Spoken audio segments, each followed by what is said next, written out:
Hello students, my self Ashish Singh. Organic chemistry series के इस video lecture में आप सबका स्वागत है। अभी तक हम लोगों ने हाइब्रिडेशन के कॉन्सेप्ट को सीखा और उसके टाइप, कौन कौन से type, sp, sp2 and sp3। In type को अच्छी तरीके से हम लोगों ने क्लियर किया और जान गए हैं कि कब sp होगा, कब sp2 होगा, कब sp3 होगा। जिन लोगों ने इसको नहीं समझा है या इसके वीडियो लेक्चर को नहीं देखा है तो प्लीज़ एक बार देखिएगा ज़रूर।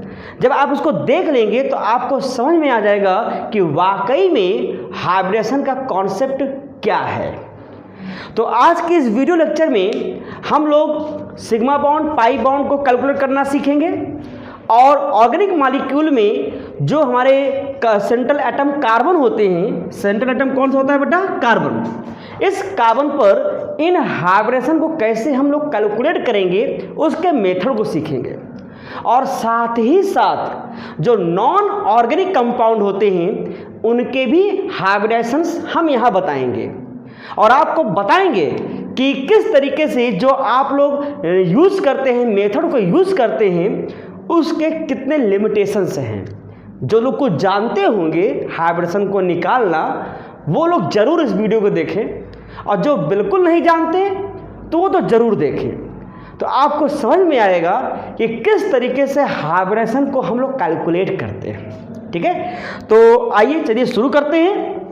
सबसे पहले हम यहाँ पर कैलकुलेट करेंगे सिग्मा बॉन्ड, पाई बॉन्ड, किसमें? ऑर्गेनिक मॉलिक्यूल में, क्योंकि हमारा जो स्टडी है वो स्टडी क्या है? ऑर्गेनिक केमिस्ट्री की है। तो ऑर्गेनिक केमिस्ट्री के मॉलिक्यूल्स के बारे में ही हमको यहाँ देखना है, समझना है और सीखना है। ठीक है, तो चलिए सबसे पहले हम यहाँ पे कैलकुलेट करेंगे सिग्मा बॉन्ड, पाई बॉन्ड। तो उसके पहले हम आपको ये बताएंगे कि जो आपने हाइब्रिडेशन पढ़ा है, जैसे कि sp हाइब्रिडेशन पढ़ा आपने, और क्या पढ़ा बेटा? sp2 पढ़ा आपने, और क्या पढ़ा? sp3 पढ़ा। तो ये जो sp हाइब्रिडेशंस हैं ये जनरली आपके हाइड्रोकार्बन, मतलब कि ऑर्गेनिक मॉलिक्यूल्स में जो हाइड्रोकार्बन होते हैं जिनमें कार्बन कार्बन क्या मिलेगा बेटा? यहाँ पर ट्रिपल बॉन्ड मिलेगा। ठीक है, जनरली हम इसको कहते हैं एल्काइन। क्या कहते हैं इसको? एल्काइन। और जनरल फार्मूला आप क्लास 9th से ही पढ़ते आए हो, CnH2n-2 होता है। और उसका जो सिंपल मॉलिक्यूल है बेटा C2H2 होता है, जिसे आप क्या कहते हो? एसिटिलीन कहते हैं। क्या कहते हैं इसको? एसिटिलीन। इसका स्ट्रक्चरल फार्मूला इस तरीके से होता है। तो कहीं पर sp हाइब्रिडेशंस हो तो वहाँ कार्बन कार्बन के बीच में आपको क्या मिलेगा? Triple bond. क्या मिलेगा बेटा? Triple bond. और ट्रिपल बॉन्ड है तो वहाँ पे दो सिग्मा बॉन्ड, दो पाई बॉन्ड और एक सिग्मा बॉन्ड मिलेगा। यानी कि जितने भी आपके ट्रिपल बॉन्ड वाले होंगे उसमें 1 sigma bond and 2 pi bond मिलेंगे। इसको याद रखिएगा। Single bond always sigma bond होगा, क्योंकि यहाँ पर हाइब्रिड ऑर्बिटल यूज किया गया है। ठीक है, अब देखो यहाँ पर sp2 की बात करें तो यहाँ पे आपको बेटा कार्बन कार्बन डबल बॉन्ड नजर आएगा। हमारी मुलाकात यहाँ कार्बन कार्बन डबल बॉन्ड से होगी, किसमें? जब sp2 हाइब्रिडेशन आपको दिखेगा, जिसमें ये डबल बॉन्ड है। मैं लिख दे रहा हूँ यहाँ पर, ये डबल बॉन्ड है जिसमें एक सिग्मा बॉन्ड होगा और एक क्या होगा बेटा? पाई बॉन्ड होगा। तो इसमें इस टाइप के जो मॉलिक्यूल्स हाइड्रोकार्बन आपको मिलेंगे उनको हम लोग किस कैटेगरी में रखते हैं? एल्कीन। वेरी गुड, आपको पता होगा, जरूर पता होगा, पढ़े होंगे। ठीक है, और इनका जनरल मॉलिक्यूलर फार्मूला क्या हो जाएगा? जनरल मॉलिक्यूलर फार्मूला CnH2n होता है। इनका जो सिंपल मॉलिक्यूल है वो क्या है? C2H4 है। सिंपल यानी कि फर्स्ट मॉलिक्यूल, क्योंकि मिनिमम 2 कार्बन की रिक्वायरमेंट होगी यहाँ पर डबल बॉन्ड और ट्रिपल बॉन्ड के लिए। ठीक है, तो इसका स्ट्रक्चरल फार्मूला क्या बनाओगे बेटा? C डबल बॉन्ड C और एक हाइड्रोजन के साथ यहाँ पे क्या करिए? सिंगल बॉन्ड के साथ, सिग्मा बॉन्ड के साथ जोड़ दीजिए। तो ये तो हमारे सिग्मा बॉन्ड हो जाएंगे। Single bond always sigma bond, याद रखिएगा। डबल बॉन्ड है तो एक सिग्मा हो जाएगा और एक क्या हो जाएगा? पाई हो जाएगा। इस बात को याद रखिए। अगर हमारा sp3 है तो sp3 की मुलाकात हमारी कार्बन कार्बन सिंगल बॉन्ड से होगी, कार्बन कार्बन सिंगल बॉन्ड यहाँ पे दिखेगा, ठीक है। यहाँ सिंगल बॉन्ड आपको जरूर दिखेगा, कार्बन कार्बन सिंगल बॉन्ड दिख सकता है, कार्बन हाइड्रोजन सिंगल बॉन्ड दिखता है, यहाँ भी कार्बन हाइड्रोजन सिंगल बॉन्ड है, लेकिन हमारी कार्बन कार्बन के बीच में ही डबल ट्रिपल बॉन्ड और सिंगल बॉन्ड की हम बात कर रहे हैं। तो यहाँ पर अगर जनरल इसका नाम अगर देखना चाहें, यानी कि ऑर्गेनिक केमिस्ट्री के हाइड्रोकार्बन में ये किस कैटेगरी में आएगा बेटा? एल्केन। किस में आएगा ये? एल्केन में आएगा, एल्केन, ठीक है। इसका जनरल फार्मूला बचपन से पढ़ते आए हैं, चलो नहीं पढ़े हो तो अब पढ़ लीजिए इसको, CnH2n+2 और इसका जो सिंपल मॉलिक्यूल होगा वो हो जाएगा CH4। सभी जानते हैं इसमें 4 हाइड्रोजन टेट्राहेड्रल ज्योमेट्री का मिलता है, ठीक है। ज्योमेट्री इसकी टेट्राहेड्रल है और शेप भी टेट्राहेड्रल है, और सभी क्या है यहाँ? सिंगल बॉन्ड है, तो ये सिग्मा बॉन्ड यहाँ बन जाएगा, 4 सिग्मा बॉन्ड। और एक एग्जाम्पल ले लीजिए, 2 कार्बन का है तो C2H6 ले लीजिए, कार्बन कार्बन सिंगल बॉन्ड और 3 hydrogen atoms with single bond यहाँ पे आपको मिलेंगे। तो कार्बन कार्बन यहाँ क्या मिला बेटा? Sigma bond. और इसमें सभी के सभी क्या हैं? सिंगल बॉन्ड है तो सिग्मा बॉन्ड हो जाएंगे। तो ये हमारी जो है हाइड्रोकार्बन यानी कि ऑर्गेनिक मॉलिक्यूल्स में चूंकि हमारी स्टडी ऑर्गेनिक केमिस्ट्री हो रही है तो अच्छे तरीके से हमें पता होना चाहिए कि अगर कार्बन की स्टडी हो रही है तो कार्बन के बीच में जो बॉन्ड बनने वाले हैं वो sp3 sp2 sp के अकॉर्डिंग ट्रिपल बॉन्ड, यानी sp3 में सिंगल बॉन्ड, sp2 में क्या मिलेगा बेटा? डबल बॉन्ड, और sp में क्या मिलेगा? Triple bond. अगर ट्रिपल बॉन्ड है तो 2 पाई 1 सिग्मा, क्योंकि सिग्मा ही पुल बनाएगा, पुल मतलब ब्रिज बनाएगा, और उसी के अकॉर्डिंग पैरेलल ओवरलैपिंग करेंगे। हम लोग ने कहाँ सीखा? sp में सीखा, फिर sp2 में भी हमने सीखा, वहाँ सिग्मा बॉन्ड पहले बनते हैं। ये किसके अकॉर्डिंग? वैलेंस बॉन्ड थ्योरी के अकॉर्डिंग है। और वैलेंस बॉन्ड थ्योरी का कौन सा कॉन्सेप्ट? हाइब्रिडाइजेशन का कॉन्सेप्ट है। ये वैलेंस बॉन्ड थ्योरी हमेशा सेंट्रल एटम की बात करता है, याद रखिएगा, हमेशा सेंट्रल एटम की बात करेगा। और सेंट्रल एटम क्या होगा बेटा? कार्बन। जैसे ये सब सेंट्रल एटम में आएंगे, ठीक है। ये वैलेंस बॉन्ड थ्योरी के अकॉर्डिंग है। इसके भी कुछ लिमिटेशंस वगैरह हैं, वो बात की बात है, जब केमिकल बॉन्डिंग हम लोग पढ़ेंगे तो खूब अच्छे से समझेंगे, ठीक है। तो इस तरीके से हम यहाँ पर पहले ऑर्गेनिक मॉलिक्यूल में सिग्मा बॉन्ड, आपके पाई बॉन्ड कैसे कैलकुलेट करें, मॉलिक्यूल्स में कैसे कैलकुलेट करें, क्योंकि ये आपके पॉलीएटॉमिक मॉलिक्यूल हैं। पॉलीएटॉमिक मॉलिक्यूल का मतलब क्या होता है कि इसमें मोर देन 2 एटम्स आपको मिलेंगे, जिसमें तो कार्बन सेंट्रल एटम होता ही है, ठीक है। उसके बाद हाइड्रोजन है, नाइट्रोजन भी मिलेंगे, ऑक्सीजन भी मिलेंगे, हैलोजन मिलेंगे, सब जुड़े रहते हैं। तो सबसे पहले हम ये कैलकुलेट कर लें कि इनमें सिग्मा बॉन्ड और पाई बॉन्ड क्या होता है, ठीक है। तो आप लोग इसको पहले नोट डाउन कर लीजिए, बहुत ही इंपॉर्टेंट है। इसका ये फार्मूला है, जो ये मॉलिक्यूलर फार्मूला है, सिंपल जनरल, आप इससे इनके मॉलिक्यूल्स को रिलेट कर सकते हैं। जैसे कि CN N यहाँ पे मिनिमम 2 होंगे, 2 से स्टार्टिंग होगी, sp और sp2 में मिनिमम 2 से स्टार्टिंग होगी, 2 3 4, यहाँ पर भी n की वैल्यू मिनिमम 2 नंबर से स्टार्ट होगा, 2 3 4, यहाँ पर 1 से स्टार्ट हो जाएगा, क्योंकि सिंगल बॉन्ड यहाँ बनना है, तो यहाँ n की वैल्यू जो होती है 1 2 3 से स्टार्ट कर सकते हो। जैसे कि हमने यहाँ लिखा ना फार्मूला, तो n = 2, तो C2, फिर यहाँ पे 2 × 2, 2 2 जा 4 -2, तो कितना बचा? 2 बचा, ठीक है। ये इसका एग्जाम्पल है, इसको नोट डाउन कर लीजिए, इससे आपको बहुत आइडिया मिलेंगे और कुछ आपके क्वेश्चंस वगैरह भी इसी से बन जाएंगे, ओके। तो चलिए आइए कैलकुलेट करते हैं number of sigma bond and number of pi bond in organic molecules, that is organic chemistry में, ओके। चलिए स्टार्ट करते हैं नाउ। तो अब हम लोग यहाँ पे सीखने जा रहे हैं कि किसी ऑर्गेनिक मॉलिक्यूल में number of pi bond and number of sigma bond कैसे कैलकुलेट करेंगे, ठीक है। देखिए आपके एग्जाम में, जो भी आप एग्जाम दे रहे हैं, चाहे आपके बोर्ड का एग्जाम हो या यूनिवर्सिटी का एग्जाम हो, आप बी फार्मा के स्टूडेंट हैं, आप BSc के स्टूडेंट हैं, MSc के स्टूडेंट हैं, NET GATE NDA IIT JEE जो भी आप तैयारी कर रहे हैं, या आप कोई टीचर हैं जो आप पढ़ाते हैं, तो आज यहाँ पे आप बहुत ही बेहतरीन चीज़ सीखने वाले हैं, किस तरीके से हम यहाँ कैलकुलेट करेंगे कि किसी ऑर्गेनिक मॉलिक्यूल में number of sigma bond and number of pi bond. ठीक है, तो देखिए आपके एग्जाम में जो भी है क्वेश्चंस आपके आएंगे वो बेटा देखो या तो मॉलिक्यूलर फॉर्मूला फॉर्म में आ जाएगा, सपोज दैट इस तरीके से लिखा हुआ आ जाएगा, जैसे C2H6 लिखा हुआ आ गया, it is called molecular formula. इसे हम क्या कहेंगे बेटा? Molecular formula.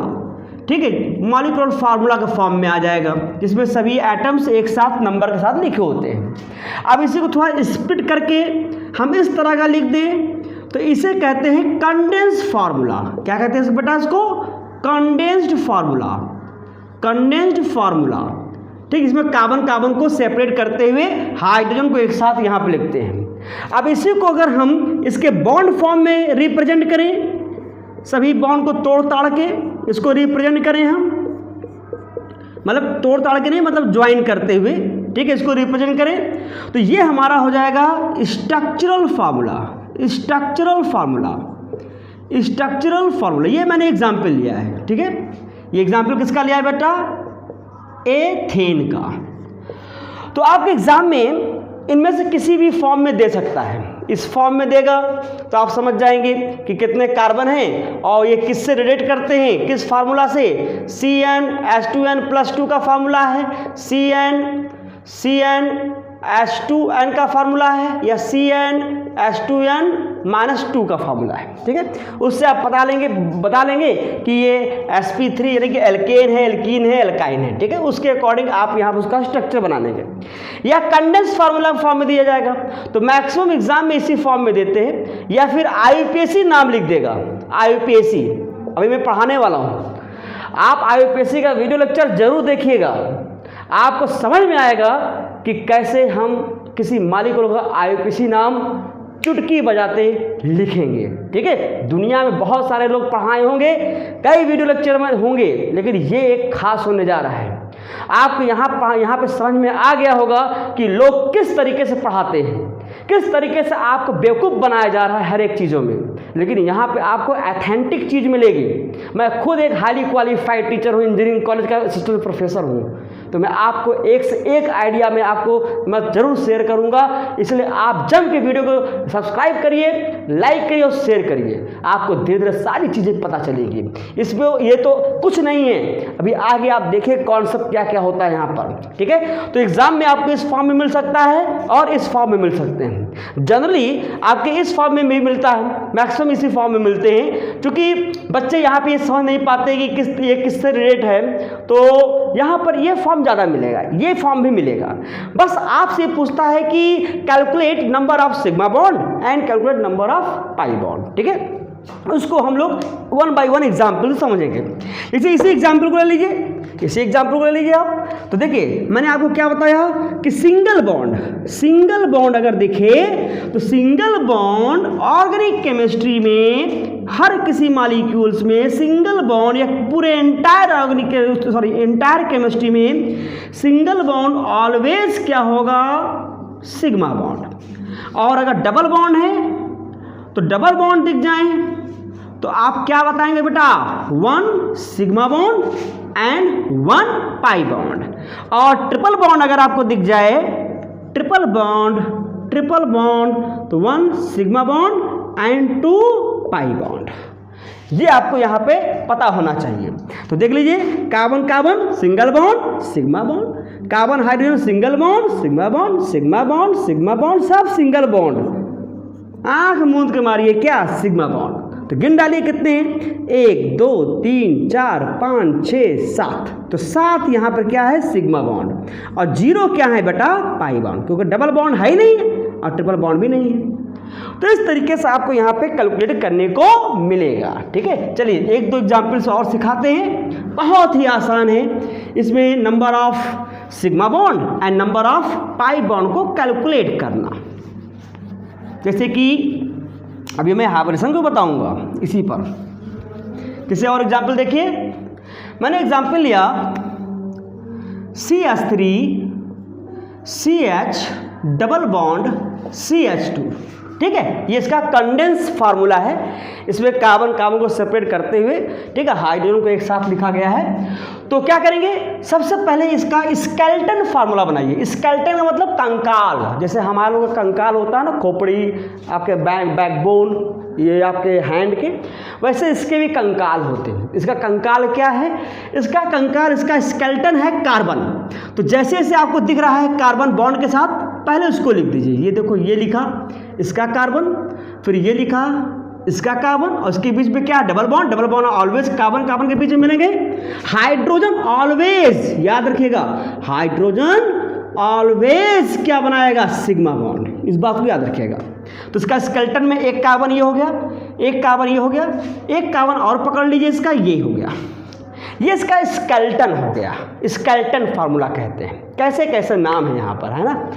अब क्या करेंगे, देखो इसके साथ कितने हाइड्रोजन हैं, how many hydrogens in this carbon with this carbon, तो यहाँ 3 हैं, तो 1 2 and 3, ठीक है। यहाँ पे कितने हैं, 1, यहाँ पे कितने हाइड्रोजन हैं इसके साथ, 2, ठीक है। और एक बात और, कार्बन की वैलेंसी क्या होती है, 4 होती है, यानी कार्बन टेट्रावैलेंट होता है।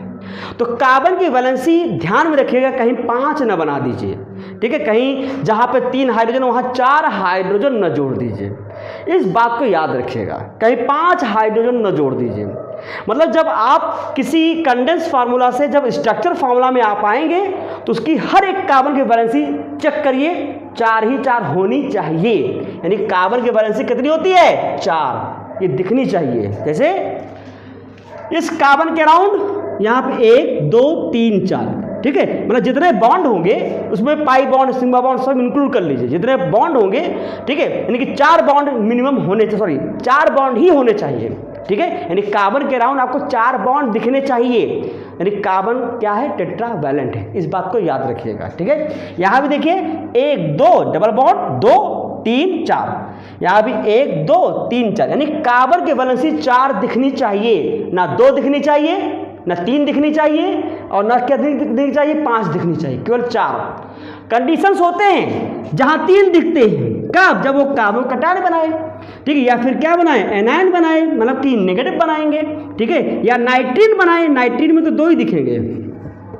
ये सब आगे की चीज़ें हैं, वो हम वहाँ एक्सप्लेन करेंगे कैलकुलेशन में। यानी किसी भी मैक्सिमम, ये सब इंटरमीडिएट हैं, मतलब ऑर्गेनिक मॉलिक्यूल चूँकि स्टेबल होते हैं, उसमें 4 दिखेंगे ही दिखेंगे, 4 वैलेंसी दिखेगी ही दिखेगी। चलिए इसमें कैलकुलेट करिए, कितने सिग्मा बॉन्ड, कितने पाई बॉन्ड। क्या है, सिंगल बॉन्ड ऑलवेज क्या होता है, सिंगल बॉन्ड ऑलवेज क्या होता है, सिग्मा बॉन्ड। डबल बॉन्ड में एक पाई होता है और एक सिग्मा होता है। देखिए ये सिंगल बॉन्ड क्या है, ये सिंगल बॉन्ड, ये भी single bond, sigma bond, single bond, sigma bond, carbon carbon, single bond, sigma bond, carbon hydrogen, single bond, sigma bond. Double bond, double bond में एक पाई और एक सिग्मा, ठीक है। यहाँ पे क्या होगा, single bond sigma, single bond sigma, बस सिंपल सा है। अब इनको गिन डालिए, गिन के बस लिख दीजिए, यही आपका आंसर हो जाएगा। क्योंकि हम लोग क्या सीख रहे हैं, हम लोग सीख रहे हैं कि कैसे यहाँ पर कैलकुलेट करेंगे, यानी कि number of sigma bond and number of pi bond. तो गिन डालो बेटा यहाँ पर 1 2 3 4 5 6 7 8, यानी कि 8 क्या हो गया, सिग्मा बॉन्ड, और यहाँ पे 1 क्या हो गया, पाई बॉन्ड। देख लो 1 2 3 4 सिग्मा बॉन्ड, 1 2 3 4 5 6 7 8, और एक क्या होगा, डबल बॉन्ड का हो गया, ये पाई बॉन्ड। समझ में आ गया, सिंपल मेथड है, ठीक है। जैसे एक एग्जांपल और लेते हैं, हम यहाँ कंडेंस फार्मूला ही लिख के बता रहे हैं आपको। जैसे से आप ऑर्गेनिक केमिस्ट्री में मेरे साथ जुड़ेंगे तो कैसा भी फार्मूला दे देगा आप आसानी से निकाल लोगे। जैसे ये देखिए CH3, ठीक है, यहाँ H CH, H का मतलब ये कार्बन के साथ अलग से जुड़ा हुआ है, ठीक है। यहाँ पे और ये जो बॉन्ड बन रहे हैं कार्बन से ही जोड़ के बनाइएगा, ये हाइड्रोजन से बॉन्ड यहाँ पे नहीं, यहाँ पर, ठीक है। तो यहाँ पर हो जाएगा CH double bond CH, C triple bond CH। चलिए मिक्स्ड कर दिया यहाँ पर, ठीक है, double bond, single bond, triple bond सब दिख गया। तो क्या करेंगे इसके लिए, आप अच्छा एक्सपर्ट हो गए हैं तो फिर डायरेक्ट बता सकते हैं। अगर एक्सपर्ट नहीं हुए हैं तो स्केलेटन बनाइए, कंकाल बनाइए इसका, फिर उसके बाद सभी हाइड्रोजन को जोड़ के सब गिन डाली कितने सिग्मा बॉन्ड कितने पाई बॉन्ड। चलो इसका भी मैं स्केलेटन बना रहा हूँ, जरा देखिएगा स्केलेटन स्ट्रक्चर। जैसे ये कार्बन पकड़िए, इस कार्बन का ये कार्बन, उसके बाद आ गया ये कार्बन, फिर इसके बाद ऊपर एक कार्बन, फिर आगे कार्बन एक और है, फिर क्या है double bond, hydrogen single bond बनाएगा ऑलवेज, अब वो भी किसके साथ, कार्बन के साथ, ठीक है। हाइड्रोजन हाइड्रोजन कभी डबल बॉन्ड नहीं बनेगा, ठीक है, ना ट्रिपल बॉन्ड बनेगा, क्योंकि हाइड्रोजन की वैलेंसी क्या होती है 1 होती है, ठीक है, ये सबको पता है। तो यहाँ पे हो जाएगा कार्बन कार्बन ये सिंगल, फिर ये आपका ये कार्बन, फिर ये ट्रिपल बॉन्ड, फिर ये कार्बन।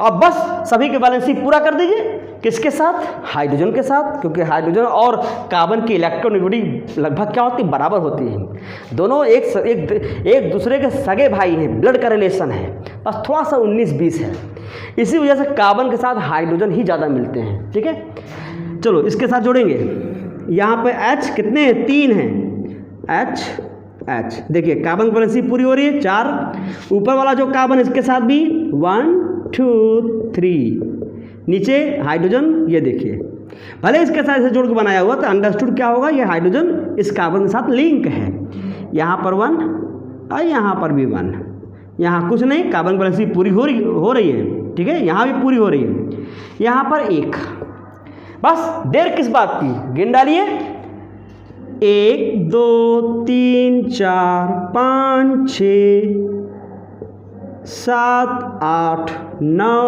10 11 12 13 14, ठीक है, एक है यहाँ ट्रिपल बॉन्ड है 15 16, ठीक है, काउंट कर लीजिएगा, हो सकता है कि मैं गिनने में कुछ गलती हो जा रही है, ठीक है, आप लोग समझ में आ गया होगा।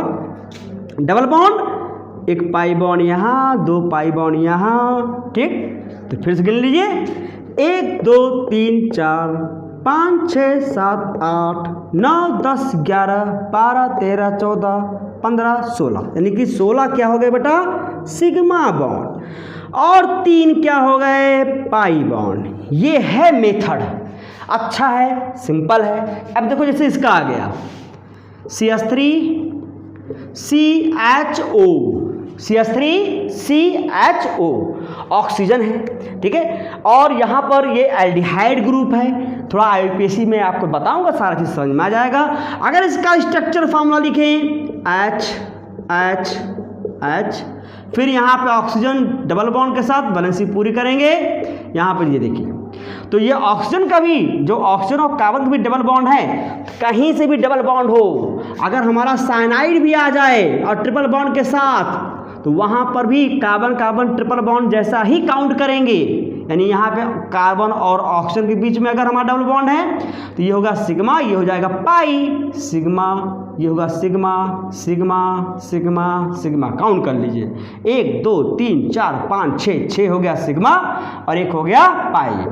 अगर यहाँ इसके साथ जोड़ दिया तो वही मेथड, ठीक है, कार्बन नाइट्रोजन, ठीक है, कार्बन नाइट्रोजन भी ट्रिपल बॉन्ड, साइनाइड ग्रुप है ये, ठीक है, साइनो फंक्शनल ग्रुप है, तो यहाँ पर भी 2 पाई और 1 क्या है, ये सिग्मा है, ये सिग्मा है, ये सिग्मा है, ये सिग्मा है, ये सिग्मा है, कितने सिग्मा, 1 2 3 4 5 सिग्मा 2 पाई, ये बिल्कुल आपको आना चाहिए। और इसी बेस पर ही हम यहाँ पे आपको सिखाएंगे हाइब्रिडेशन निकालना आपके ऑर्गेनिक कंपाउंड में कार्बन पर, और वहाँ पर लिमिटेशन भी बताएंगे, क्या होता है लिमिटेशन, उसके सारी चीज़ें, ठीक है, आपको देखकर अच्छे से समझ में आएगा और आपको समझ में आएगा कि अरे बाप रे बाप, मैं अब तक हम क्या पढ़ते आए हैं, ठीक है, यहाँ बिल्कुल आपको सही से सही चीज़ मिलेगी। तो ये आई होप आपको समझ में आ गया। तो अब देखते हैं थोड़ा सा इसका हाइब्रिडेशन वाला कॉन्सेप्ट कि ऑर्गेनिक केमिस्ट्री में, ऑर्गेनिक मॉलिक्यूल में कैसे हम किसी कार्बन पर, सेंट्रल एटम कार्बन पर हाइब्रिडेशन को डिटरमिन करेंगे, ठीक है, चलिए देखते हैं।